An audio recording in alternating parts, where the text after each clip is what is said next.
Hello bachcho, we have a question here and the question states that the end of a capillary tube with radius r is immersed into water. What amount of heat will be evolved when the water rises in the tube? The density of water is rho and its surface tension is T. तो बच्चों यहाँ पे हमारे पास question है कि एक capillary tube है जिसके एंड्स का जो रेडियस है वो r दिया हुआ है और उसको वाटर के अंदर इमर्स किया जाता है। तो पूछ रहा है बताओ कितना हीट इवॉल्व होगा जब वाटर राइज करेगा ट्यूब में।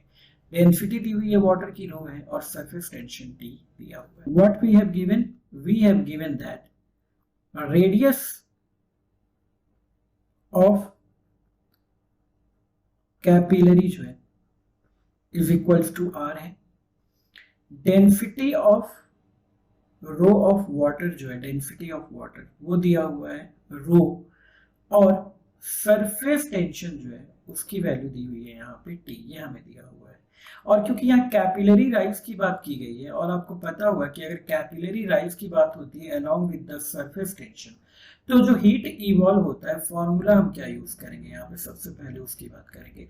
तो यहाँ पे जो फॉर्मूला यूज होगा वो होगा heat evolve is equal to होता है work by surface tension minus gravitational energy stored in the standing column।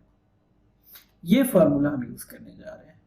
Formula आप लोग को मालूम होगा कि जब भी कैपिलरी राइज की बात की जा रही है और हीट इवोल्यूशन की बात की जाती है along with the surface tension तो heat evolve is equal to होता है work by surface tension minus gravitational energy stored in the standing column. तो हमारे पास फॉर्मूला है, अब हम जा रहे हैं इसे सॉल्व करने। तो force due to surface tension कितना होगा, सबसे पहले हम निकालेंगे force due to surface tension. तो सरफेस टेंशन की वजह से यहाँ पे कितना फोर्स लगने वाला है उसको हम कैलकुलेट करेंगे। तो आपको पता होगा ये हो जाएगा 2 pi r into t if t is the surface tension, so tension into 2 pi r. Okay, तो ये हो जाएगा force due to surface tension that is 2 pi r t. अब हम लिखेंगे work done by surface tension, work done by surface tension.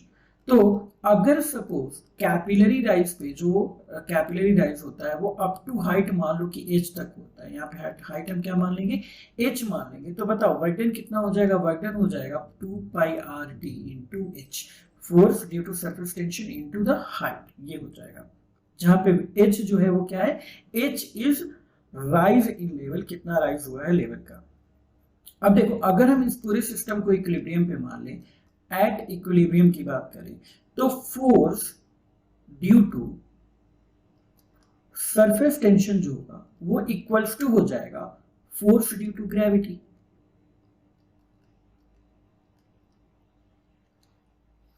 यानी यहां पे हो जाएगा 2 pi r t is equals to force due to gravity. तो ग्रेविटी की वजह से क्या फोर्स हो जाएगा यहाँ पे pi are square into h into rho into g, यही तो होगा ना फोर्स ड्यू टू ग्रेविटी। ठीक है, pi are square h into rho into g, ये हो जाएगा हमारे पास। तो यहां से अगर एच की वैल्यू कैलकुलेट करेंगे तो ये हो जाएगा 2t divided by rho g R, क्योंकि यहाँ से पाई कैंसिल हो जाएगा, एक आर से एक आर कैंसिल हो जाएगा। तो फाइनली एच की जो वैल्यू आ रही है वो यानी इतना हाइट जो है वो राइज हो रहा है हमारा। ठीक है, अब हम निकाल सकते हैं work done by surface tension, क्योंकि एच की वैल्यू हमारी आ गई तो यहाँ पे हम एच की वैल्यू रखेंगे।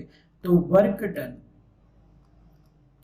बाय सरफेस टेंशन जो हो जाएगा वो हो जाएगा 2 pi r t into h की जगह रख देंगे 2t divided by rho g r, r से आर कैंसल आउट हो जाएगा और यहाँ work done due to surface tension जो आ जाएगा वो आ जाएगा 4 pi t square divided by rho g r, r से आर कैंसिल आउट हो गया तो ये हो जाएगा रो इंटू जी। तो ये आ गया हमारे पास work done by surface tension. अब हमें निकल गया work done by surface tension, हमने निकाल लिया। अब हमें निकालना है ग्रेविटेशनल एनर्जी। तो अगर हमें यहाँ पे ग्रेविटेशनल एनर्जी निकालना है तो उसकी अब हम निकालने की बात करते हैं। तो यहाँ पे होगा पोटेंशियल एनर्जी और ग्रेविटेशनल एनर्जी, और gravitational energy stored is equal to हो जाएगा फोर्स ड्यू टू ग्रेविटी,